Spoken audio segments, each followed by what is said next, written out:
തരിശുഭൂമി കൃഷി യോഗ്യമാക്കി മാറ്റിയിട്ടുണ്ട്. ബാക്കിയുള്ളത് 22 ഹെക്ടറാണ് തരിശുഭൂമിയായിട്ട് നിലവിലിപ്പോൾ ഉള്ളത്. അതും മറ്റേ സമ്പൂർണ്ണ തരിശില്ലാത്ത ഗ്രാമപഞ്ചായത്തായിട്ട് മാറ്റാനുള്ള ശ്രമങ്ങൾ ഞങ്ങൾ നടത്തിക്കൊണ്ടിരിക്കുകയാണ്.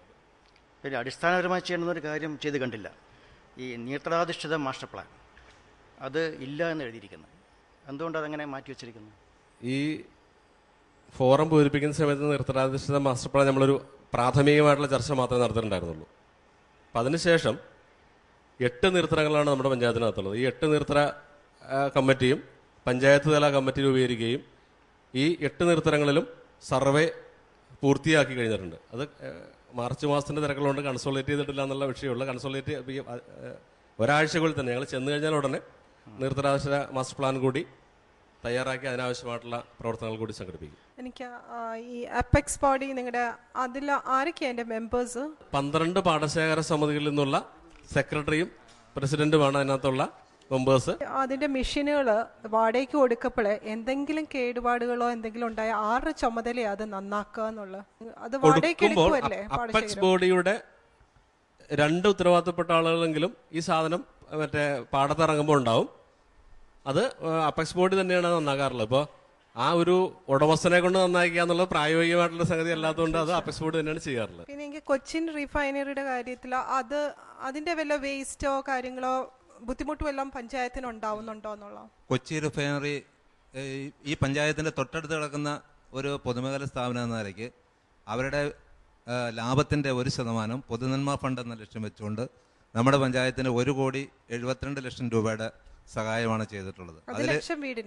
അതിൽ ഏറ്റവും കൂടുതൽ ഈ ലക്ഷം വീട് പദ്ധതിക്ക് 56 വീടുകൾക്ക് 72,80,000 രൂപയുടെ വർക്കും അതോടൊപ്പം തന്നെ ഇതുപോലെ തന്നെ ഏറ്റവും പ്രധാനപ്പെട്ടത് പഞ്ചായത്തിന് സ്വന്തമായിട്ട് ഏതാണ്ട് 70 സെന്റ് സ്ഥലത്തുള്ള ഒരു പൊതു ശ്മശാനമുണ്ട്. ആ ശ്മശാനത്തിൽ ആധുനിക രീതിയിലുള്ള ഒരു ഏറ്റവും മോഡേൺ ആയിട്ടുള്ള ഗ്യാസ് ഉപയോഗിച്ച് പ്രവർത്തിക്കാവുന്ന ഒരു ശ്മശാനത്തിൻ്റെ ക്രിമിറ്റോറിയം കോസ്ഫോർഡിൻ്റെ അവരുടെ നേതൃത്വത്തിൽ ഇപ്പോൾ പണി നടന്നുകൊണ്ടിരിക്കുകയാണ്. ഏതാണ്ട് പകുതി പണിയോളം പൂർത്തിയായിട്ടുണ്ട്.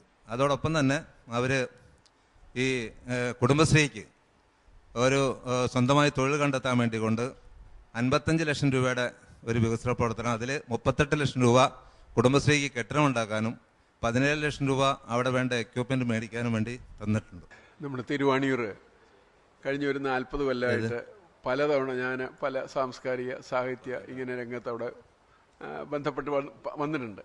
ഓരോ തവണ വരുമ്പോഴും കാണുന്ന വ്യത്യാസം തിരക്ക് വളരെ കൂടുകയാണ്. അതായത് ഒരു നഗരവൽക്കരണത്തിൻ്റെ ഒരു നല്ല മുഖച്ഛായ വന്നു കഴിഞ്ഞു. ഇവിടെ വന്ന 2 കാര്യങ്ങൾ പറഞ്ഞത്, ഒന്ന് ആ ഫുഡ് പ്രോഡക്ട്സിൻ്റെ കാര്യങ്ങളും പിന്നെ നമ്മുടെ ശിങ്കാരിമേളവും. ഇതൊക്കെ നഗരവൽക്കരണത്തിന് പറ്റിയ ഒരു നമ്മുടെ പ്രവർത്തന ശൈലിയാണ്. അങ്ങനെയുള്ളതിന് വളരെയധികം പ്രാധാന്യം ലഭിക്കുന്നിടത്ത് നമ്മൾ തിരിച്ച് കാർഷിക മേഖലയിലേക്കുള്ള ഇതും അതുപോലെ ഇങ്ങനെയുള്ള പ്രവർത്തനങ്ങൾ ഇതെല്ലാം കൂടി എങ്ങനെ മാനേജ് ചെയ്യാൻ സാധിക്കും?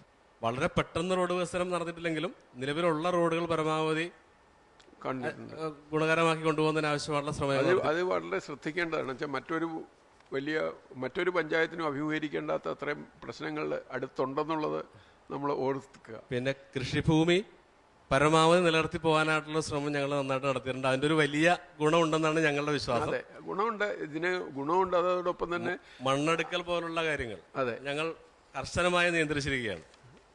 മറ്റേ വീട് വെക്കാൻ വേണ്ടി വളരെ അത്യാവശ്യം വേണ്ടുന്ന ആളുകൾക്ക് മാത്രമാണ് മണ്ണെടുക്കാനുള്ള പെർമിറ്റ്. പഞ്ചായത്തിന്റെ സ്റ്റിയറിംഗ് കമ്മിറ്റി അംഗങ്ങൾ പോയി പരിശോധന നടത്തിയതിന് ശേഷം മാത്രമാണ് അവർക്ക് അംഗീകാരം കൊടുക്കുള്ളൂ. ബാക്കി ഒരു തരത്തിലുള്ള മണ്ണെടുപ്പും അവിടെ നടത്താത്തതുകൊണ്ട് ആ മേഖലയിൽ ഇപ്പോൾ കൃഷി മേഖലയെല്ലാം ഇല്ലാതാവുന്നതിനും ഒരു പരിധിവരെ ഞങ്ങൾക്ക് പിടിച്ചു നിർത്താൻ വേണ്ടി കഴിഞ്ഞിട്ടുണ്ട്. അത്തരം കാര്യം തൊഴിൽ പദ്ധതിയുടെ ഏകദേശം കുടുംബങ്ങൾ 549 കുടുംബങ്ങൾക്കെന്നാണ് എഴുതിയിരിക്കുന്നത്. ആവറേജ് തൊഴിൽ 9267. അതായത് ശരാശരി 20 ദിവസം ഒരു വർഷം തൊഴിൽ കൊടുക്കാനാണ് കഴിഞ്ഞ സാമ്പത്തിക വർഷം 8-9 സാമ്പത്തിക വർഷത്തിൽ അതെ കണക്കാണ് നമ്മളിവിടെ അവതരിപ്പിച്ചിട്ടുള്ളത്. 8-9 സാമ്പത്തിക വർഷത്തിൽ ഡിസംബർ 15-ാം തീയതി മാത്രമാണ് ഞങ്ങൾ തൊഴിലുറപ്പ് പദ്ധതി തുടങ്ങിയുള്ളൂ. ഞങ്ങൾക്ക് സത്യത്തിൽ ഭയാശങ്ക ഉണ്ടായിരുന്നു. തൊഴിലുറപ്പ് പദ്ധതി തുടങ്ങിയാൽ ആളുകൾ വരുമോ എന്നുള്ള ഭയം. ഇപ്പം ആദ്യം പറഞ്ഞ പോലുള്ള നഗരവൽക്കരണത്തിന്റെ അതിപ്രസരണമുള്ളൊരു പ്രദേശമാണെന്നുള്ളതുകൊണ്ടും തൊട്ടടുത്ത് OEN, കൊച്ചി റിഫൈനറി അടക്കമുള്ള സ്ഥാപനങ്ങളുള്ളതുകൊണ്ടും ആളുകൾ വരുമെന്നുള്ള സംശയം ഉണ്ടായിരുന്നു. പക്ഷേ ഈ സാമ്പത്തിക വർഷമായപ്പോഴേക്ക് മാർച്ച് 31-നകം തന്നെ 50 ലക്ഷം രൂപയുടെ തുക കൊടുക്കാൻ വേണ്ടി കഴിഞ്ഞിട്ടുണ്ട്. ഇപ്പോൾ 7 ലക്ഷത്തോളം രൂപയുടെ ബില്ല് പ്രോസസ്സ് ചെയ്ത് വെച്ച് കഴിഞ്ഞിരിക്കുകയാണ്. എങ്ങനെയുണ്ടായിരുന്നു? നന്നായിരുന്നു, വളരെയധികം സന്തോഷം ഉണ്ട്. മാർക്സിലേക്ക് കിടക്കാല്ലേ? RVG മാഷെ? 15-ൽ 12.5. 15-ൽ 12, 10-ൽ 8.5, 10-ൽ 7.5. 10-ൽ 8. തിരുവാണിയൂരിന് 60-ൽ 48.5 മാർക്സാണ് ലഭിച്ചിരിക്കുന്നത്. സന്തോഷമായോ? സന്തോഷമാണ്. സന്തോഷമുണ്ട്. പ്രസിഡന്റ് നല്ല ചിരിയോടുകൂടി സന്തോഷമുണ്ടെന്ന് പറഞ്ഞിരിക്കുകയാണ്. എന്തായാലും നിങ്ങൾക്ക് ഇവരുടെ പ്രവർത്തനങ്ങളൊക്കെ ഇഷ്ടപ്പെട്ടെങ്കിൽ ഇവർക്ക് SMS അയക്കുക. SMS അയക്കേണ്ട format GKE space TVR space 10-ൽ നിങ്ങൾ നൽകുന്ന മാർക്സ് 537252 എന്ന നമ്പറിലേക്ക് അയക്കുക. തിരുവാണിയൂരിൽ നിന്നുള്ള നമ്മുടെ യാത്ര കോട്ടയം ജില്ലയിലെ കുറുവിലങ്ങാട്ടേക്കാണ്. പക്ഷേ അതിനു മുൻപായി ഒരു ഷോർട്ട് ബ്രേക്ക്. വേണ്ട നമുക്കിനി രോഗങ്ങൾ വ്യാധികൾ, വേണ്ട വേണ്ടേ നമുക്കി കൊതുകിന്റെ താണ്ഡവം. വീടും പരിസരവും വൃത്തിയാക്കൂ, കൊതുകിന്റെ താവളങ്ങൾ നശിപ്പിക്കൂ, മാരക രോഗങ്ങളോട് വിട പറയൂ, വീണ്ടും ഒരു ദുരന്തമൊഴിവാക്കൂ. നാടിനെ നമ്മുടെ വീടായി കരുതണം, വൃത്തിയായി ഭംഗിയായി സൂക്ഷിക്കണം. രോഗം പരത്താത്ത മണ്ണിന്റെ മാറിലെ ആരോഗ്യമോടെ ജനങ്ങൾ വാഴൂ. എന്റെ കേരളം മാലിന്യമുക്തം.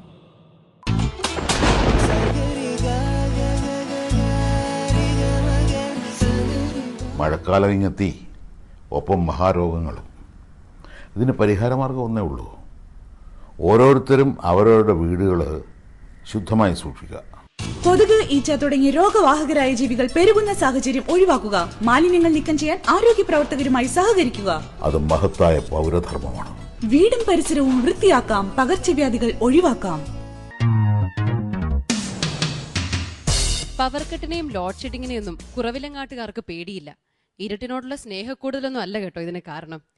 ടൗണിൽ വന്നടിയുന്ന മാലിന്യങ്ങൾ നഗരത്തെ പ്രകാശിപ്പിക്കാൻ വേണ്ട ഊർജ്ജമാക്കി മാറ്റുകയാണ് ഇവർ.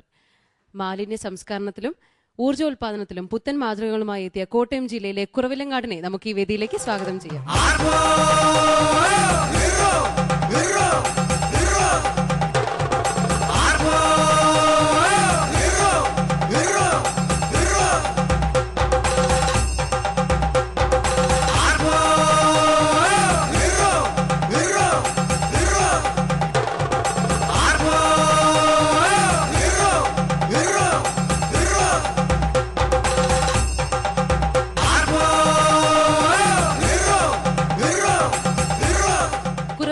നിന്നും ഇന്ന് നമ്മോടൊപ്പമുള്ളത് പഞ്ചായത്ത് പ്രസിഡന്റ് ശ്രീ PC കുര്യൻ, ക്ഷേമകാര്യ standing committee chairman Shri Thomas Paul, വികസനകാര്യ standing committee chairman Shri Isaac John, member Shrimati Bashi Babu, member Shrimati Rani Jacob.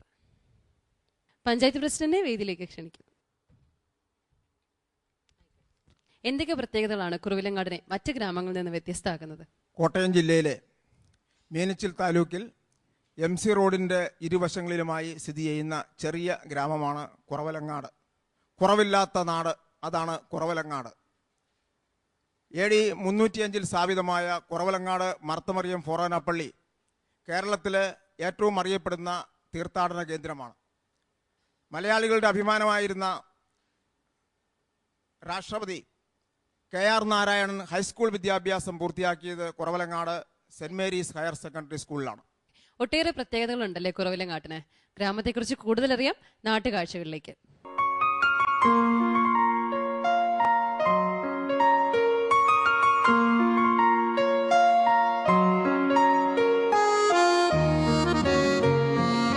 Kuravilangad Saint Mary's high school for boys.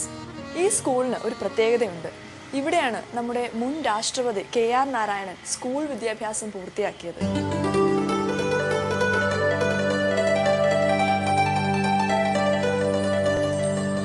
നസ്രാണി ദീപിക പത്രത്തിന്റെ സ്ഥാപകനായ നിതീരിക്കൽ മാണിക്കത്തനാറാണ് 1894 ഈ സ്കൂൾ സ്ഥാപിച്ചത്. അദ്ദേഹത്തിന്റെ സ്മാരകമാണിത്.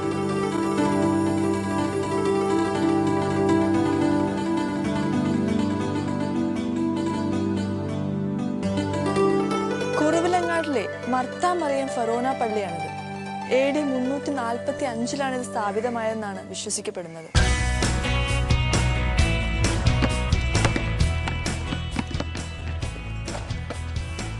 കുറവിലങ്ങാടിലെ കുട്ടികൾ അവധിക്കാല കായിക പരിശീലന ക്യാമ്പിലാണ്. ഹാൻഡ്ബോൾ, വോളിബോൾ, ക്രിക്കറ്റ്, അത്ലറ്റിക്സ് എന്നിവയിലാണ് പരിശീലനം നൽകുന്നത്. ദേവ്മാത സ്പോർട്സ് അക്കാദമി പഞ്ചായത്തും സഹകരിച്ചാണ് ഈ പരിശീലന ക്യാമ്പ് നടത്തുന്നത്.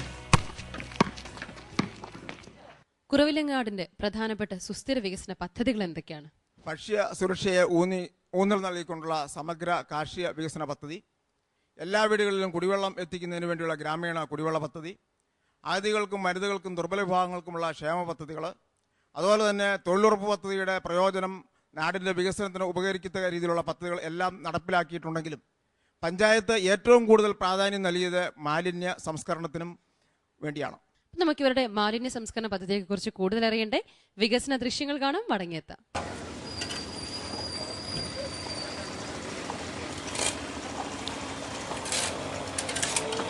സമയം രാത്രി 10 മണിയോടടുത്തു. പോരാത്തിന് നല്ല മഴയും. ടൗണിലെ തിരക്കൊക്കെ കുറേശ്ശെ ഒതുങ്ങി തുടങ്ങി.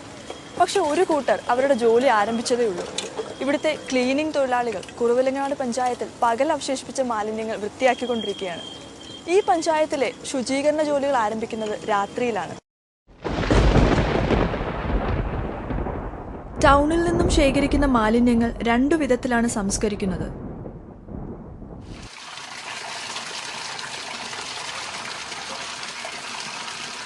ടൗണിൽ നിന്നും ശേഖരിക്കുന്ന മാംസാവശിഷ്ടങ്ങളും പച്ചക്കറി അവശിഷ്ടങ്ങളും ബയോഗ്യാസ് ആക്കി മാറ്റാനായി ഈ ടാങ്കിലിടുകയാണ്. 2500 കിലോഗ്രാം ഗ്യാസ് ഉൽപ്പാദിപ്പിക്കാൻ ശേഷിയുള്ള ഈ ബയോഗ്യാസ് പ്ലാന്റിൽ 500 കിലോഗ്രാം മാലിന്യങ്ങൾ സംസ്കരിക്കാൻ സാധിക്കും. പക്ഷേ നിലവിൽ 150 മുതൽ 200 കിലോഗ്രാം വരെ മാലിന്യങ്ങൾ മാത്രമേ ശേഖരിക്കാൻ സാധിക്കുന്നുള്ളൂ.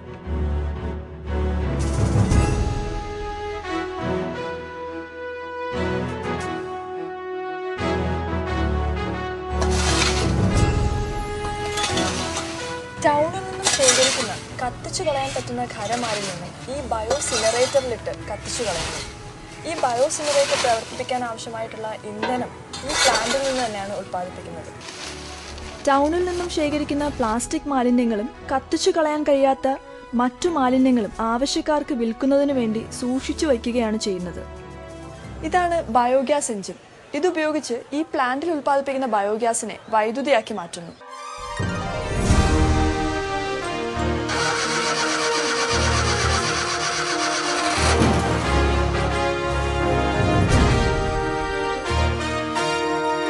അഞ്ച് കിലോവാട്ട് ശേഷിയുള്ള ഈ ജനറേറ്ററിൽ നിന്നും ഉൽപ്പാദിപ്പിക്കുന്ന വൈദ്യുതി ഉപയോഗിച്ച് മാർക്കറ്റിലെയും പരിസരത്തെയുമുള്ള 250ഓളം CFL ലാമ്പുകൾ കത്തിക്കുന്നു.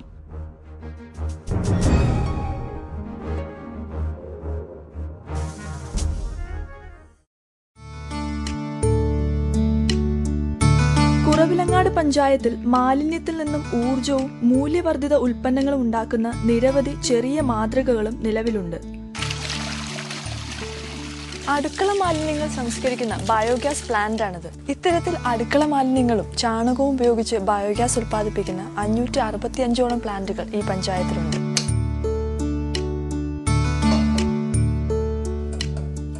പഞ്ചായത്തിൻ്റെ ധനസഹായത്തോടെയാണ് ഞങ്ങൾക്ക് ഈ പ്ലാന്റ് സ്ഥാപിക്കാനായത്.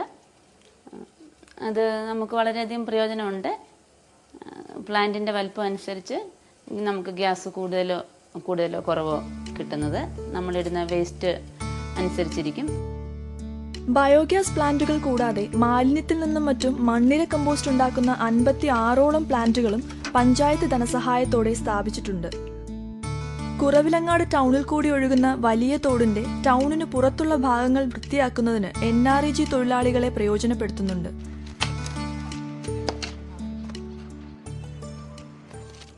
കുറവിലങ്ങാട് പഞ്ചായത്തിന് മാലിന്യങ്ങൾ പൂർണ്ണമായും ഒരു ബാധ്യതയല്ല. പഞ്ചായത്തിന്റെ ഊർജ്ജ ആവശ്യങ്ങൾ പരിഹരിക്കുന്നതിനും ജൈവവളം ഉൽപ്പാദിപ്പിക്കുന്നതിനുമുള്ള ആസ്തി കൂടിയാണ്. നമ്മളപ്പം കുറവിലങ്ങാടിന്റെ വികസന ദൃശ്യങ്ങളൊക്കെ കണ്ടു കഴിഞ്ഞു. ഇനി ചർച്ചയ്ക്കുള്ള സമയമാണ്. RVG മാഷെ, മാലിന്യ നിർമ്മാർജ്ജന രംഗത്ത് വളരെ നല്ല തുടക്കങ്ങൾ കുറവിലങ്ങാട് പഞ്ചായത്ത് കാഴ്ചവെച്ചിട്ടുണ്ട്. ഈ ബയോഗ്യാസ് പ്ലാന്റ് എത്ര നാളായി പ്രവർത്തിച്ചു തുടങ്ങിയിട്ട്? 3 വർഷമായി. 3 വർഷമായിട്ട്. അവിടെ എത്ര CFLകളാണ് ഇത് ഉപയോഗിച്ച് കത്തിക്കുന്നതെന്ന് പറഞ്ഞു?